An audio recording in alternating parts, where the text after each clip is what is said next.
Hi guys, welcome to AnYa channel. இன்னைக்கு ஆரி காட்டை எப்படி ஃபிக்ஸ் பண்ணலாம் அப்படிங்கறத நம்ம பார்க்கலாம் வாங்க. இதுதான் வந்துட்டு ஆரி காட். இத வந்துட்டு பார்த்தோம் நாங்க பக்கத்துல வந்து கொடுத்து நாங்க செய்ய சொல்லியிருந்தோம். இதோட சைஸ் பார்த்தோம் அப்படினா 5x4. உங்களுக்கு வந்து வேணும் அப்படினா நாங்க டிஸ்கிரிப்ஷன்ல வந்துட்டு வாட்ஸ்அப் நம்பர் தரோம். நீங்க அது வந்து வாட்ஸ்அப் பண்ணீங்க அப்படினா 1 வீக்லயே நாங்க வந்து டெலிவரி கொடுத்துருவோம். இதோட சைஸ் பார்த்தோம் அப்படினா இது வந்து 5 feet இருக்கும்.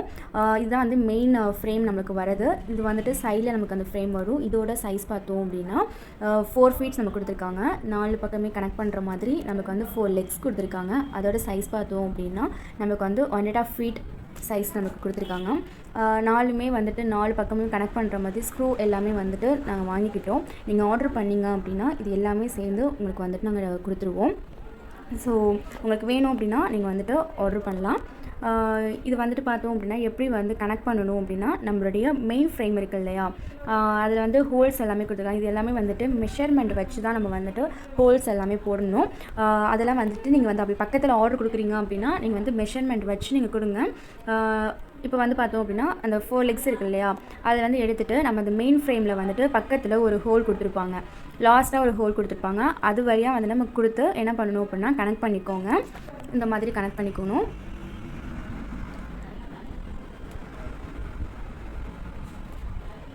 கனெக்ட் பண்ணும்போது நல்லா வந்து டைட்டாக கனெக்ட் பண்ணிக்கோங்க. ஏன்னா கீழே வந்துட்டு நல்லா டைட்டாக இருந்தால் தான் ஸ்டாண்ட் வந்துட்டு ஸ்டெடியாக நிற்கும். இல்லை நம்ம ஆரி போடும் போது என்ன ஆகும் அப்படின்னா ஷேக் ஆக ஆரம்பிச்சிடும். ஸோ நல்லா டைட் பண்ணி விட்டுக்கோங்க. இதே மாதிரி இன்னொன்றுத்தையும் நான் போட்டுட்டு காமிக்கிறேன் பாருங்கள். நாங்கள் ஃபிக்ஸ் பண்ணிவிட்டேன். இதே மாதிரி ரெண்டுத்தையுமே நாங்கள் ஃபிக்ஸ் பண்ணிவிட்டோம். இந்த மாதிரி ஆப்போசிட்டில் வச்சுக்கோங்க. வச்சுட்டு நமக்கு வந்து இந்த ஒரு ஹோல் கொடுத்துருக்காங்க இல்லையா, நான் அந்த 4 feet காமிச்சேன்ல, அதை வந்து என்ன பண்ணணும் அப்படின்னா இந்த மாதிரி இந்த 2 ஹோல்லையுமே வந்து சைடில் இந்த மாதிரி விட்டுக்கணும். ஸோ இதுமாரி விட்டுட்டோம் அப்படின்னா இந்த சைட்லேயுமே வந்துட்டு அதேமாரி விட்டுட்டோம் அப்படின்னா நமக்கு வந்து ஸ்டாண்ட் வந்து ரெடி ஆகிடும். ஸோ அப்போ வந்து நம்ம வந்துட்டு பிடிச்சிக்கலாம் வேணாம், அதை விட்டாலே போதும், அது வந்துட்டு செடியாக நிற்க ஆரம்பிச்சிடும். ஸோ இதே மாதிரி இன்னொரு பக்கமும் விட்டுடலாம். ஸோ இந்த மாதிரி தான் விடணும். உங்களுக்கு வந்துட்டு எந்த அளவுக்கு வேணுமோ அந்த அளவுக்கு வந்து நம்மளுடைய இந்த மெயின் ஃப்ரேம் இருக்கு இல்லையா, அதை நம்ம தள்ளி வச்சுக்கலாம்.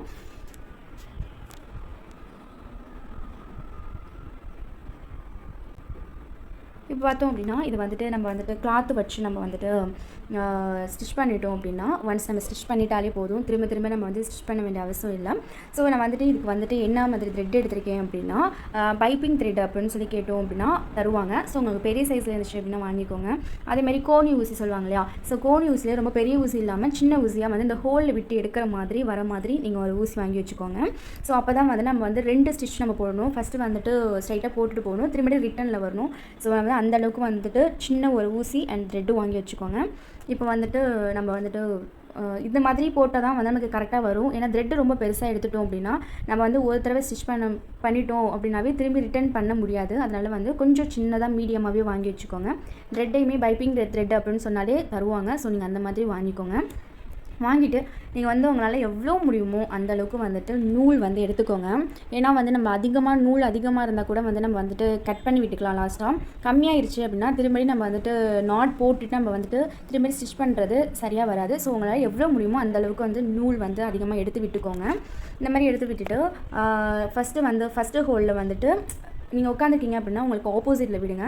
அதுக்கப்புறம் வந்துட்டு அது ஃபுல்லாக வெளில எடுத்துகிட்டு திரும்படியும் வந்துட்டு இப்படி ரிட்டன் விடுங்க. இந்த மாதிரி வந்துட்டு எல்லா ஹோல்ஸ்லேயுமே வந்துட்டு நம்ம வந்து ஆப்போசிட்டாக வந்து விட்டு நம்ம எடுத்துக்கணும். ஸோ சிக்கு இல்லாமல் பார்த்து பொறுமையாக எடுங்க.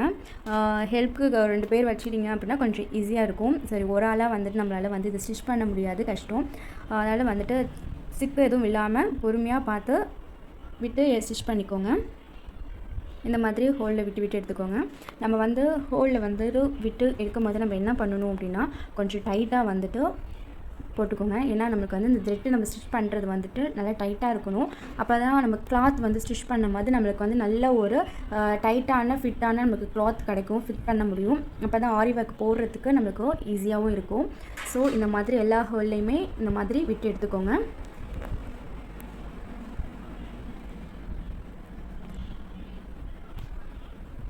இந்த மாதிரி எல்லா ஹோல்லையுமே விட்டு எடுத்துக்கோங்க.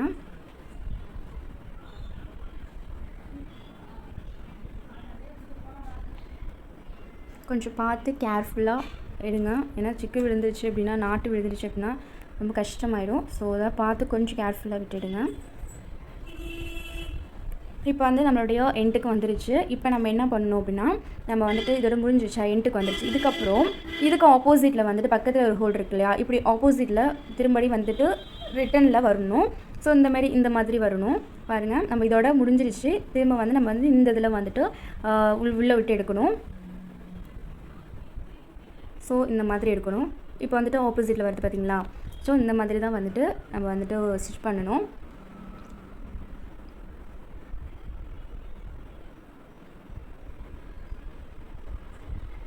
நான் வந்துட்டு நூல் வந்து இழுக்கும் போது நல்லா டைட்டாக இருக்கணும். லூஸாக மட்டும் விட்டுறாதீங்க. நல்லா டைட்டாக வந்துட்டு போடுங்க. ஸோ இந்த பாருங்கள், இந்த மாதிரி ஆப்போசிட்டில் வந்துட்டு விட்டுடுங்க.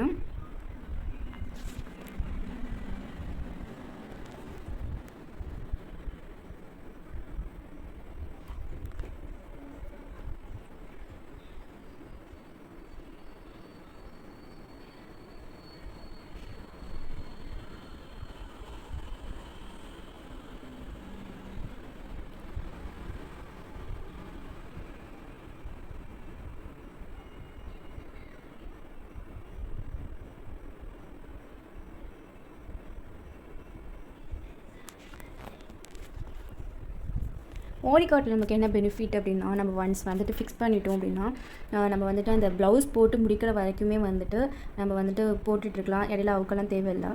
ஸோ அது ஃபுல்லாக போட்டு முடிச்சாச்சு. தென் வந்து நம்ம வந்து நல்லா டைட்டாக எந்த அளவுக்கு முடியுமோ அந்தளவுக்கு நீங்கள் இழுத்து ஃபஸ்ட்டு வந்துட்டு நல்லா வந்து சுற்றி விட்டுக்கோங்க.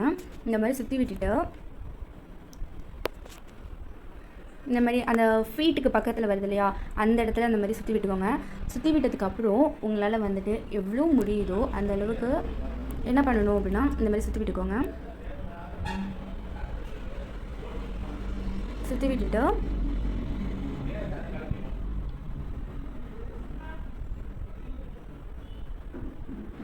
இந்த மாதிரி ஒரே ஒரு நாட் மட்டும் போட்டுக்கோங்க. அதிகமாக நாட் போட்டுறாதீங்க. இதுமாதிரி போட்டுட்டு நம்ம என்ன பண்ணணும் அப்படின்னா, இந்த மாதிரி நம்ம வந்து எங்கேயும் இந்த வந்துட்டு நம்ம வந்து முடிஞ்சிச்சு இல்லையா, நம்ம ஸ்டார்ட் பண்ணோம் இல்லையா, அங்கேருந்து வந்து நம்ம வந்துட்டு த்ரெட்டை வந்து இந்த மாதிரி இழுத்து இப்படி ஆப்போசிட்டில் வந்து நல்லா டைட்டாக எவ்வளோ முடியுமோ அந்தளவுக்கு டைட்டாக வந்துட்டு நல்லா இழுத்து விட்டுக்கோங்க. ஸோ இப்படி இழுக்கும் போது நம்ம வந்துட்டு போட்ட ஸ்டிச்சஸ் வந்துட்டு நல்லா டைட்டாகிடும். ஸோ லூஸ் ஆகிறதுக்கு சான்ஸே இருக்காது. ஸோ நல்லா முடிஞ்ச அளவுக்கு நல்லா டைட்டாக இழுத்துக்கோங்க. நல்லா டைட் பண்ணிக்கோங்க. இப்போ பாருங்கள் எவ்வளோ. அதுக்கப்புறம் ஒரு சைடு முடிஞ்சிருச்சா, அதுக்கப்புறம் தென் ஆப்போசிட் சைடில் வந்துட்டு இந்த மாதிரி இழுத்து விட்டுக்கோங்க. ஒரு நூல் விட்டு ஒரு நூல் வந்து இழுக்கணும். இந்த மாதிரி ஒரு நூல் விட்டு ஒரு நூல் இதுமாதிரி ஆப்போசிட்டில் டைரெக்ஷனில் வந்துட்டு நம்ம இழுக்கணும்.